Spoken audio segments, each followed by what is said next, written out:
to the Range Rundown. Come on, spill the tea. Yeah. Ooh. Alright. Woo. This is light work. Come on, spill the tea. Yeah. Ooh. Alright. Woo. This is light work. Come on, spill the tea. Yeah. Ooh. Years old, you can't purchase an alcoholic beverage or tobacco, but soon 18-year-olds will be able to carry a concealed weapon in the state of Louisiana. Louisiana is the 28th state to pass the concealed weapon law, and KSLA's Tamer Knight has reactions on this new law.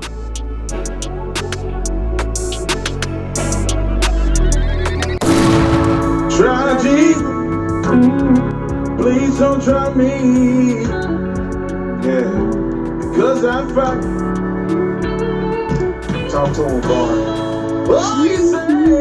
Yeah. Welcome back to the Range Rundown, where we run down nothing but the truth. And today, we have a special guest, Mr. Robert Jordan, who also is my dad. And he came and called me like in the middle of the night and told me that he was going to come up here and had something to let us know. So, without further ado, my dad, Mr. Jordan. Hi there. My name is Robert Jordan. Okay, I got a couple questions for you before we start with what you called me last night about. Okay. What is the law that you wanted to talk about today? All right. The new concealed carry law in the state of Louisiana. This law really bothers me. In the state of Louisiana now, you don't have to have a permit to carry a concealed weapon. That means anybody who can legally own a gun can carry a weapon concealed on their body. Anybody? At what age do you have to be? Well, the conflict that I'm getting is you have to be at least 21 years old to own a handgun. Right. You can own a long gun at 18, but now they're saying at 18 you can conceal carry. The problem I have with that is you can't conceal carry a long gun on your person unless you're wearing a trench coat. So therefore, it looks like this law is kind of making a loophole to let younger people be able to conceal carry. And for the people that don't know, what is a long gun? Long guns could be like a rifle or a shotgun. You know, your deer hunt with, your ARs, your shotguns, things that, normally used in hunting. It makes no sense.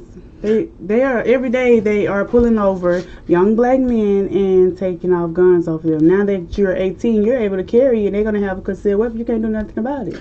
Well, that's the problem that I have. And this is what bothers me the most. One of my employees got pulled over for supposedly a license plate light that was working. And when they saw his weapon, they searched it. They asked him to search his vehicle, which he gave him permission. Which that's one of the things too. This is one of the things that I'm telling most young people. Understand the very basic principles of the law.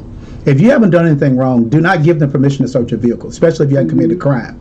My thing is, when you give them permission to search a vehicle, that opens up a Pandora's box. Another thing too, if there is a problem, your lawyer he has no basis to fight because you gave him permission. And also too, exercise your right to remain silent. You don't have to answer any question for law enforcement whatsoever.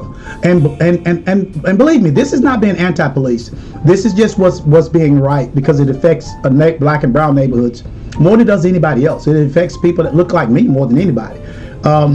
If you find a Caucasian packing a gun on his side or with a gun in his vehicle, they don't go through the same measures that they do when it's African American or Hispanic. It's altogether different. That's true. Do you believe the law will stay in effect? Like, after it comes, do you think it's going to just remain a law? It's going to remain there. It's going to stay as 18. It's going to be hard to say with Louisiana, the way Louisiana is right now. And this is my opinion again too. I think this law is really going to make matters worse. I don't think it's going to make things better. Their theory is if everybody can have guns, then you're safer. That's not true. The more guns you have, the lower the safety factor gets. When you think about it, if everybody's got guns, it's like the Wild Wild West. People are just going to start to shoot instead of thinking or reacting. Or if you think about the old days, all you had was a pair of hands, and that was it. So therefore nobody pulled any guns and you didn't do any shooting. But the thing is, at this point, in their mindset, it makes us safer. In my opinion, it doesn't make us safer. It really makes a worse society. So you could say like everybody at 18 getting a gun, it's like the purge. It's like purge. You made me mad, I'm just gonna shoot you. Well, that's what it's about now. There's no reasoning anymore. When a person gets mad now, they're just gonna pull a gun and shoot. But not just that. There was a lot of crimes that was committed, and granted, people gonna commit crime no matter what you do. The death penalty didn't stop a thing. People still commit egregious crimes, but putting this guns in the hands of everybody and concealed weapons in the hands of everybody, it doesn't make it any safer. And look at it from law enforcement point of view.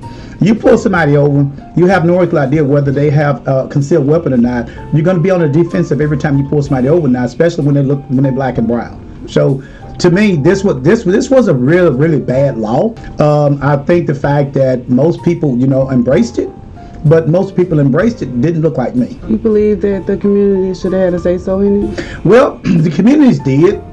It's just the problem we're having now in our communities, most of us are just not voting. We're not voicing our opinion by voicing our vote, and right now that's the biggest problem that we got, is that most black and brown communities don't vote. They're saying it's not going to make a difference. Well, it's definitely not going to make a difference if you don't vote. If you sit there and be quiet, you can't complain because you did nothing.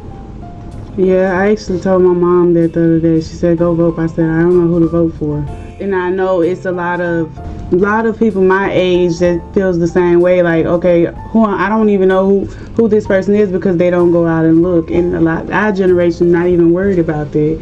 But it affects your generation more than mine, because this is the society and the system that you guys have to come up in. But this is what I always say: if you know who the Kardashians is, if you know who all the other people are, if you know YouTube, then you should at least know basically what affects you, especially the laws that affect you, because you get pulled over. Those laws, are going to affect you, directly if you get pulled over, or you have to go before the court system. These things concern you. What's the biggest potential risk of this new law? Like, what do you believe is going to happen?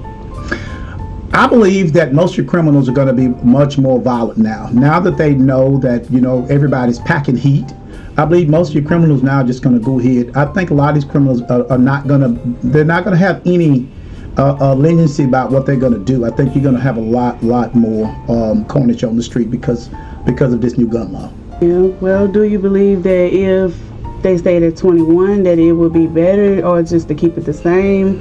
What do you believe that would take the change? I don't think it should go into effect. It goes into effect June, July, if I'm not mistaken. I think it may be July. Maybe July. But here's the thing. Our Second Amendment rights give us the right to bear arms, okay? I think that most of this has turned into a fear factor instead of the simple fact of bearing arms. They talk about the different things in that part in the Second Amendment of the Constitution, and people take it as a forced stretch to the left. Most of this is just fear-driven. Most people are afraid, and they go out and buy more guns. Guns don't make you safer. They make the perception that you are safer, but they don't really make you safer. What can you tell the community right now to help change this situation? If you could reach out to them and say anything, what would you say to help push that law not even being passed? Well, that's a double-headed sword. If you look like me, it's kind of hard to explain.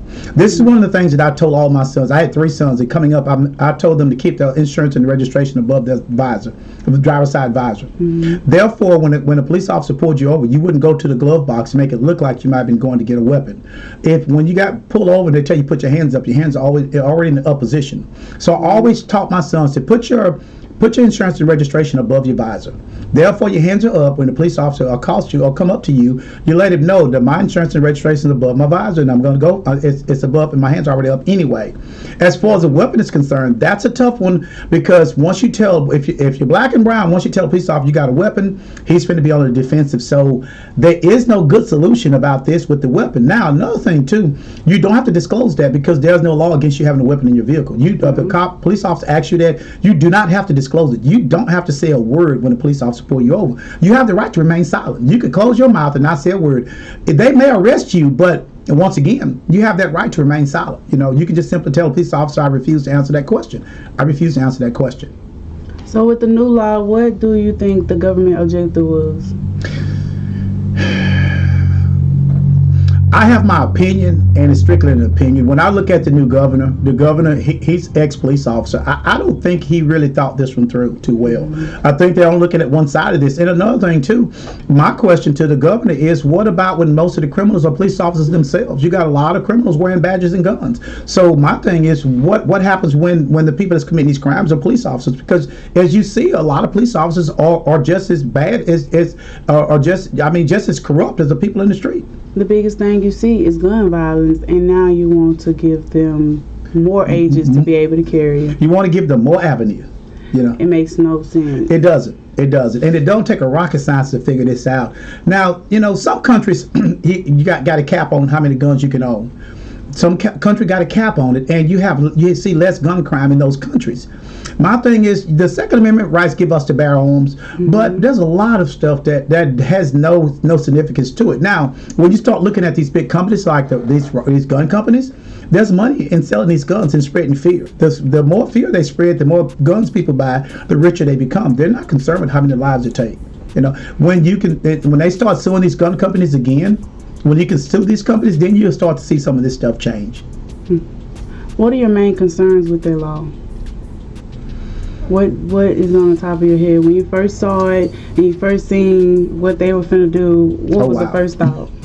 My first thought is it's gonna be a bunch of young black men to get shot for no reason. That's the first thing I said. It's gonna be a bunch of young black men that get shot for no reason. And the first thing most police officers are gonna say is he had a weapon. He had a weapon. He could legally have one, but that's the first thing they're gonna say. The young black men. What requirements do you think 18-year-olds should have to be able to carry? In my opinion, an 18-year-old shouldn't be allowed to have a weapon anyway. At 18-year-old, you're not thinking logically enough at 18. 21 was a good age. At 18, you're not thinking logically enough at 18. The average 18-year-old to get in a fight now is going to shoot. So by dropping that to 18, I think you're going to see a lot more increase in shootings. But 21 was a better age. At least at 21, you've got a little more life under your belt. You understand things a little bit better. Most of these young guys that do actually commit these crimes don't understand the severity until they've committed the crime. And I've gone to the jails and seen so many of them, and they get to crying and saying, I didn't know. But they didn't understand either that this was a lifelong situation. Once you pull the trigger, you can't get the bullet back. And when that bullet hits something, it's going to do some damage. And then when you think about the innocent bystanders, a lot of time people have nothing to do with the conflict. It's just, and when you got little young guys with these switches, you making the guns fully automatic, and they just spraying these bullets, and you see so many innocent people dying because, for one, these guys, one, they're not going to make a rational decision at that age. But two, the younger you are, the more irrational decisions that you will make. That's just common sense. So, I think that the age should be 21. It should stay 21. And I think that they need to put some type of legislation on assault rifle. There should be assault rifle ban again. You can't take people's weapons away from them, but why continue to make these mass destruction? They're designed just to kill, and they're designed for they're weapons of war. They're not the hunting guns. They're not protection guns. They're weapons of war. They don't the Glock switches. They give them how many years?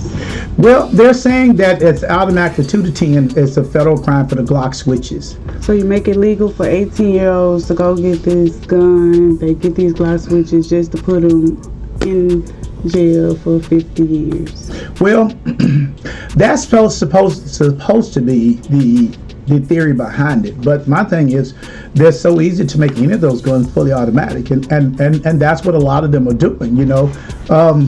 It's kind of a 6 of one, half dozen of the other. You're gonna give them the gun at 18. What's the difference? I mean, my thing is, you shouldn't give them a weapon, allow them to have a weapon at 18 years old anyway. Well, if there's anything else that you would like to tell my podcast before we end this session today. I will say this: a lot of these killings are senseless killings. We've got to stop killing each other. The days of rational thinking are gone. We have to start thinking before we react. And one thing for sure and two for certain: once you commit the crime, most of the time you can't go undo it. So and you're not the only person that suffers. You got another family that suffers. You got your family that suffers, because whether you're in jail or dead, you got two families that's torn apart. And then you got people that's got to come to a correctional facility and visit you or put money on your books. This is ludicrous. When we could just do something productive, let's go take a trade. Let's learn to fix cars. Let's learn to do plumbing. Let's do electrical. Let's do HVAC. Let's do these things where we can make money and build a better society. You know, stop looking at the fact that if he mean mug me or I don't like what he say. My thing is, life's gonna always be that nobody's gonna ever say everything you like, and nobody's gonna ever do everything you like either. So that's just life. That's where the society is. We have to learn to live with one another. Well, I want to thank you, Mr. Jordan, for coming on my podcast and letting the youth know, because I really believe the youth needed to know what was going on. They just see 18 and up and now, oh, I can go get me a gun now. They needed to know that this is way deeper than you can go and grab a gun now. So thank you so much for being a part of my podcast again. I appreciate you. Everyone else, the media team, and my mom and family, thank you. And if there's nothing else, we out. I don't think 18-year-old kids are mature enough to carry concealed weapons.